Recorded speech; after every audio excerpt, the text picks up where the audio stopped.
Well, hello, Patriots. This is Christine Cisneros, and I'm so pleased that you're joining me here at the Confessional Close-Up. We are in the midst of some exciting times. And as you know, we've been informed and filled in about Second Renaissance. And as we are making our first forays into that completely, absolutely new environment, an energetic field, and fields, I would say. Though it seems to be uncharted territory, it really is the culmination of so many things coming together and showing up in a way that is really beyond our wildest dreams, because there was no way to envision what the opposite of the lies that we were told would look like. As we have seen the evidence of finding the bottom of the drudge that is beneath the swamp, and as we have seen the descent into what must be dredged up from the swamp, dragged out into the light, and exposed like the Hydra, so that we know the truth of what was occurring, whether we were conscious of it or not. And as there was so much of an agenda and money poured into, and lots of effort made to keep us ignorant about what was really going on, what we find is that the more we see the attempt to hide, there is a bell that is ringing clearer than ever, that is precisely where we need to look, uncover, expose, and invert. As I've said in the past pieces, the concept that I came up with about inversion does not supersede the process that we will go through. First, in understanding how to identify Second Renaissance as it is here, but also to identify our mental equivalents and to pay attention and have some care around how it is that we adjust our mental equivalents to accommodate more and more light and more truth. The name of our piece today is Leverage, Life, Love, and Liberty.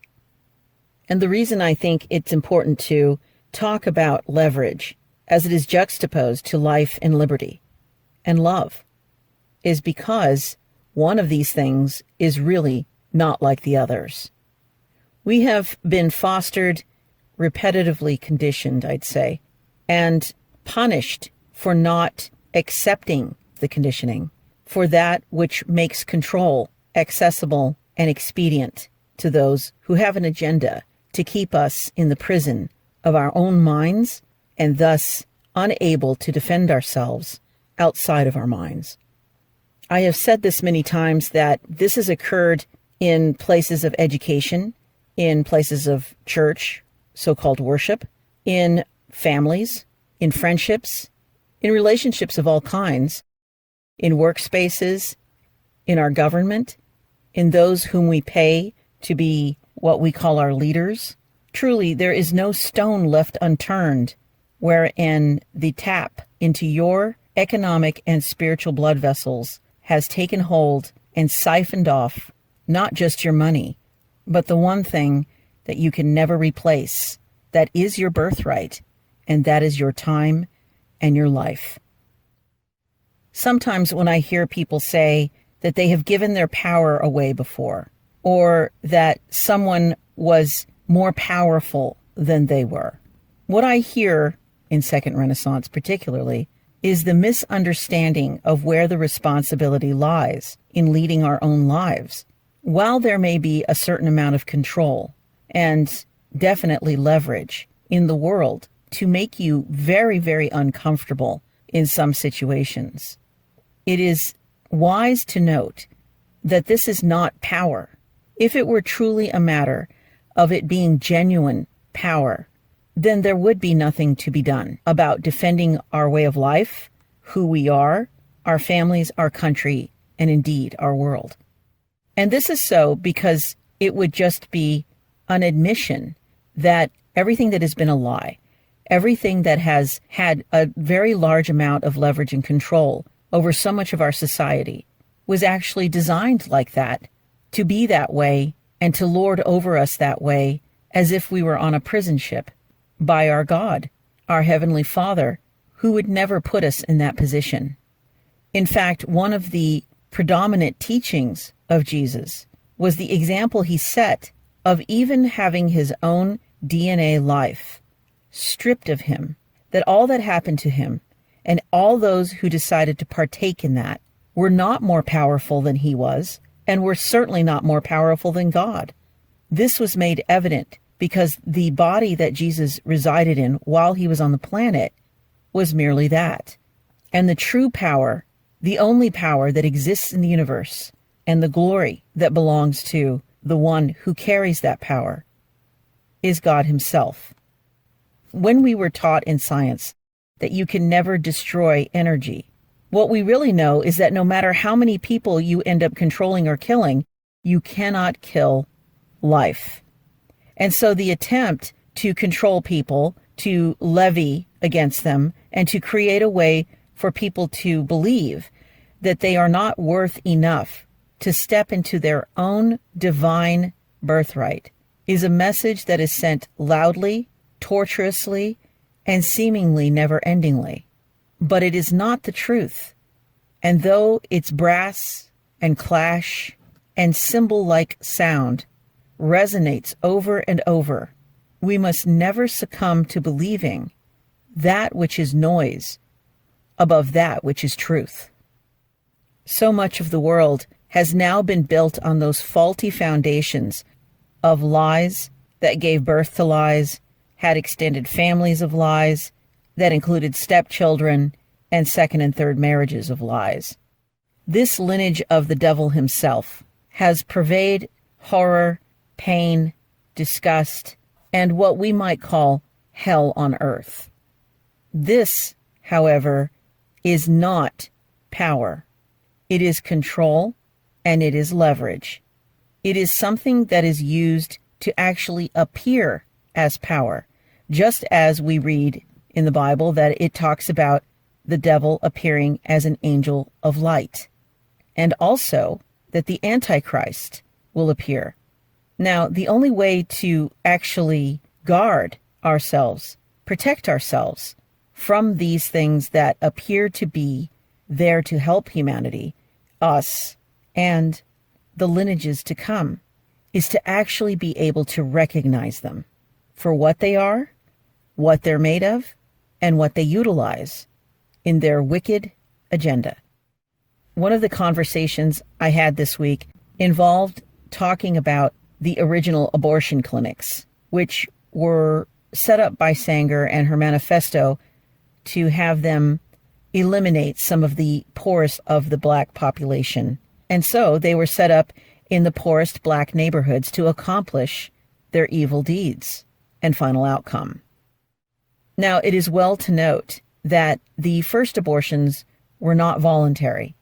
And so when one considers that in this day and age, to actually concede that rape is an acceptable practice within a society, which one would never do on a small scale or large, isn't it horrifically strange that the invasion of someone's body through the very orifice that rape occurs was not only perpetrated upon these women in the original days of abortion and Planned Parenthood, but worse than that, their lineage at that moment was extinguished and terminated and killed against their will and against the will of the family.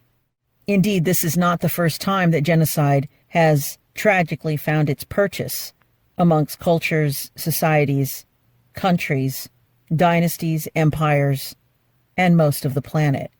But it is quite interesting to note that from the time of the first abortion clinics foisted upon women and those poor black neighborhoods, completely against their will, essentially raped through machinery and robbed of their own child and lineage, was quickly taken into hand by those who shape our culture and our moral compass through control, if allowed, to just a few short decades later, creating a scenario where the original contempt for these clinics was non-existent, and indeed, these places of murder are not only revered, but fought for, marched for, and are in high demand in every administration that comes into the White House.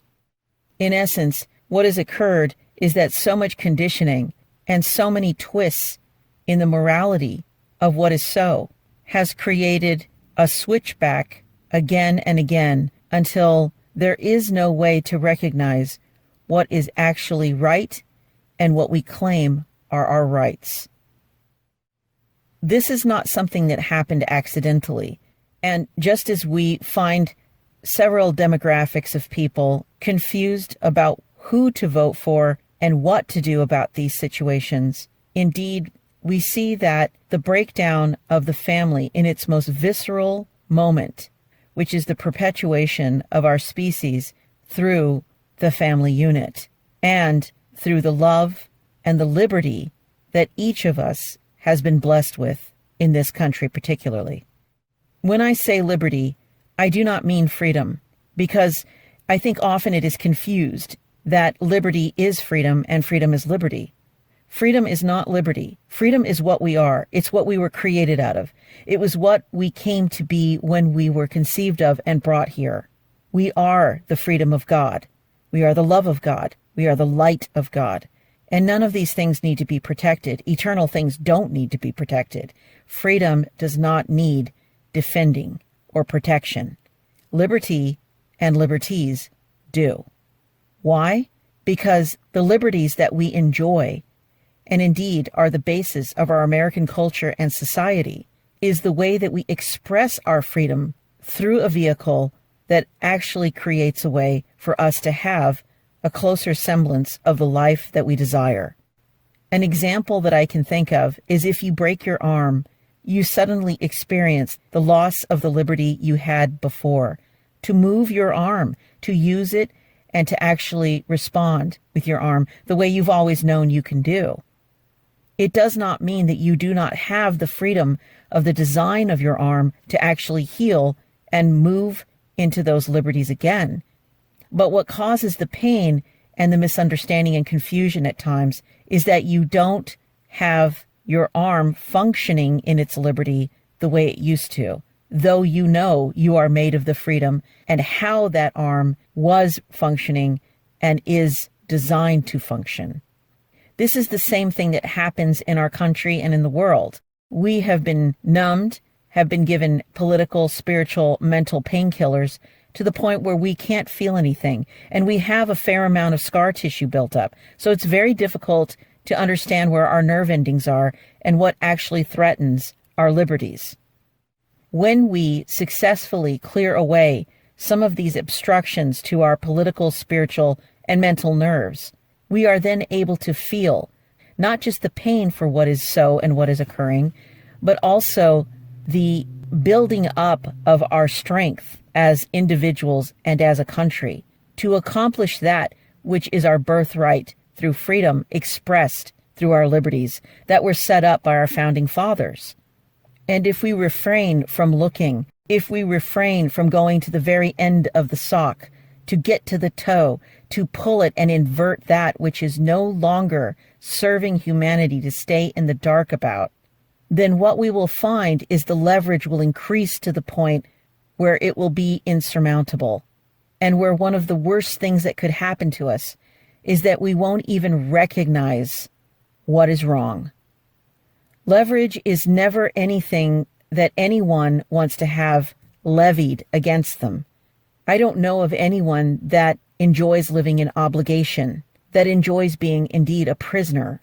And so instead of turning away from the pain, from what is hard knowledge and hard data, we must understand that we are being shown these things at this time so that as we move into Second Renaissance and have the privilege of inverting quickly, we must get to the very, very end of the sock, of the root, so that when we invert that which is unholy, that which is occurring around us, we invert it completely.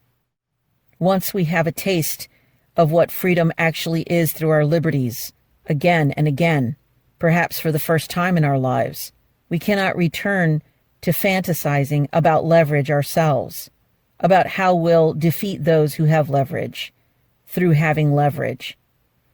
This is not the case.